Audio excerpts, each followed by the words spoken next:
Hey there! Today I'm testing out the TTArtisans 50mm f1.4 on my R5C. Doing a little street video in downtown Raleigh, having a lot of fun with this little lens. It is very cool, but let's get back to it.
Well, hope you enjoyed the opening sequence and all the sample footage that I was able to capture and share with all of you. I really did enjoy shooting with this lens, and there's a bunch of different stuff I want to talk about in the rest of this video. First of all, this is a full frame 50mm f1.4 M-mount lens, and it's completely manual.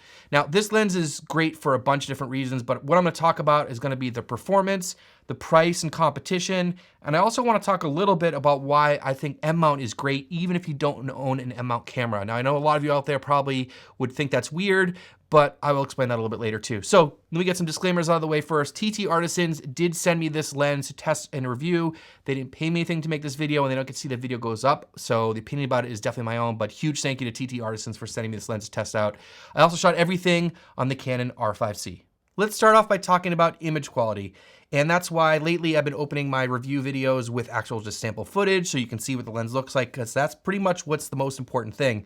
Now, in terms of the image quality, I really don't have a lot of complaints. I was really happy with the performance of this lens. I think it's really sharp. I think the color renditions are really nice.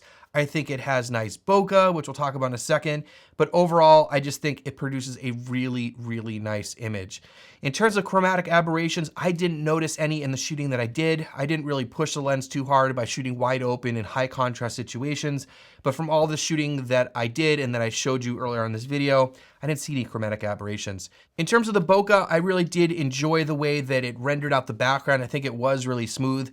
But I do want to mention that you do get these pointy looking bokeh balls, and this really is reminding me of the Ninja Star bokeh and the AE versions of the Contax Zeiss lenses, but this has, I believe, 12 aperture blades, so of course you get more points than you would get in the Contax Zeiss lenses, which have fewer.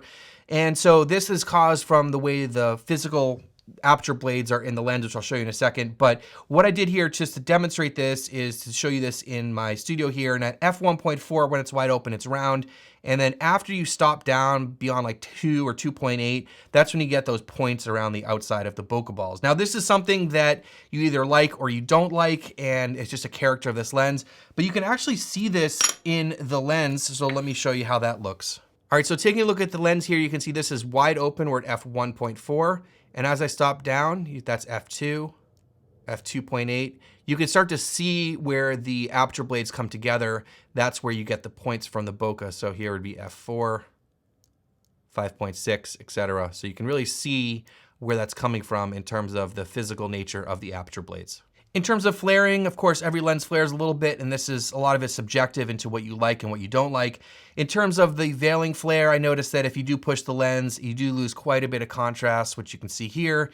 In terms of general ghosting flares and other types of flares, you definitely get some character with this lens. And again, this is personal preference to what you like.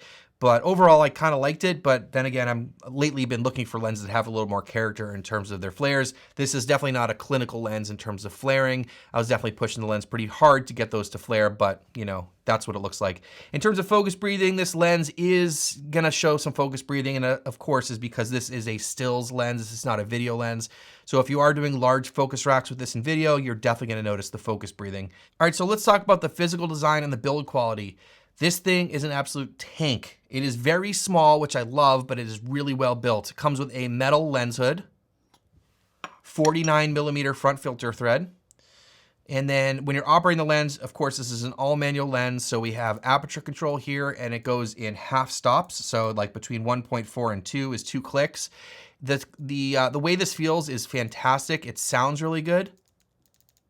It's tactile. It doesn't fall out easily, but it's very satisfying and confident with the aperture decisions here. So I really like that. Of course, if you're doing video, it is clicked. There's no way to like unclick it, but I don't really mind that. In terms of the focus, I'd say it's just pretty much perfect, other than the actual throw if you wanted a longer throw. But in terms of the feel of the focus, it is super smooth. It is very stiff, but at the same time, just very accurate. I absolutely love it. And if you haven't used an M-mount lens before, they often have these things to put your finger on, which are really nice. I'll mount it on the camera and show you that in a second. In terms of the actual focus throw, it's about 90 degrees.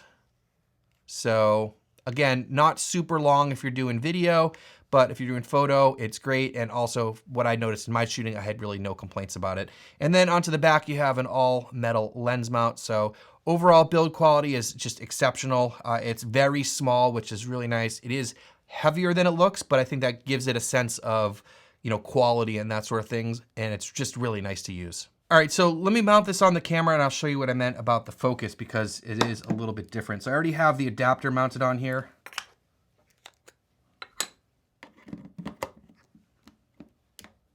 Okay, it mounts very stiff on there. So what I was trying to say here was when you're holding this and you're shooting with this, the way you use an M-mount system and the way you use this is you hold it up to your eye and then you have your finger here and you can operate the focus. And it is very, very comfortable. If you've never done it, it is a super nice feeling to just hold it just like that and operate the focus this way. It's just really cool. I really do like it. The last performance thing I do want to mention is that the close focus distance is 0.7 meters. So not amazing, but not terrible at the same time. So let's talk about M-mount because I think most of you watching this are probably either never heard of an M-mount lens or never considered getting an M-mount lens for your camera. Now, personally, I try to buy lenses for the most part that are universal, that I can use on multiple systems. I've lately been investing more in Canon EF lenses because you can adapt them to E, L, X mount, Canon RF mount. You can adapt into almost anything. So M-mount is great for that reason. Another reason why M-mount is so great is that the flange distance is really small. So if you take a look here, this is the 50mm TTArtisans mounted on my R5C. This is an adapter that TTArtisans sent me to go from M to RF. You can see how small it is.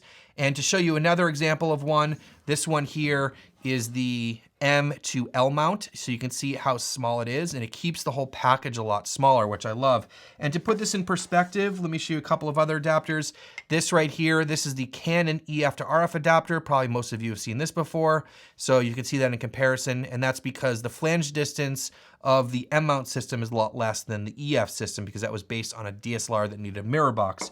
And just some other comparisons. This here is the Sigma MC11, and so this one is from EF to E mount, and then I also have the MC21, which goes from EF to L mount, so you can see the difference here. So if you're buying M-mount lenses, even if you don't own an M-mount camera, I don't own an M-mount camera currently, you can adapt them to pretty much every system because the flange distance is just a little bit longer than most mirrorless systems. So M-mount is really cool, and if you purchase one of these lenses through TTArtisans, they do sell them with lots of different adapters. Of course, they, as I mentioned, they sent me the RF and the L mount adapters, but they also make them for Fuji X, Nikon Z, Hasselblad, and also the Fuji GFX system. So when you go to purchase them, you can choose the adapter that you want. Now, in terms of the price of this lens, this is where I'm really amazed that this lens is the price that it is. It's currently selling for $369, and based on the performance, the image quality, the sharpness, and the awesome build quality, I think this is a fantastic value. Now, if you have an M-mount camera, if you're shooting with a Leica camera, you can mount this right on there. But if you are not, which most of you watching this probably are not, you can get any of the adapters when you go to order your lens, and it's $394 with any of the adapters. So in terms of competition, the lens that this compares to most closely and resembles most closely is the Leica 50mm Summilux f1.4 M-mount lens. And the newest version of that lens is selling for $4,500. So as you can see, this lens definitely looks very similar to that lens, and I don't have that lens. I've never used that lens, so I can't really talk about how this compares to that in terms of performance.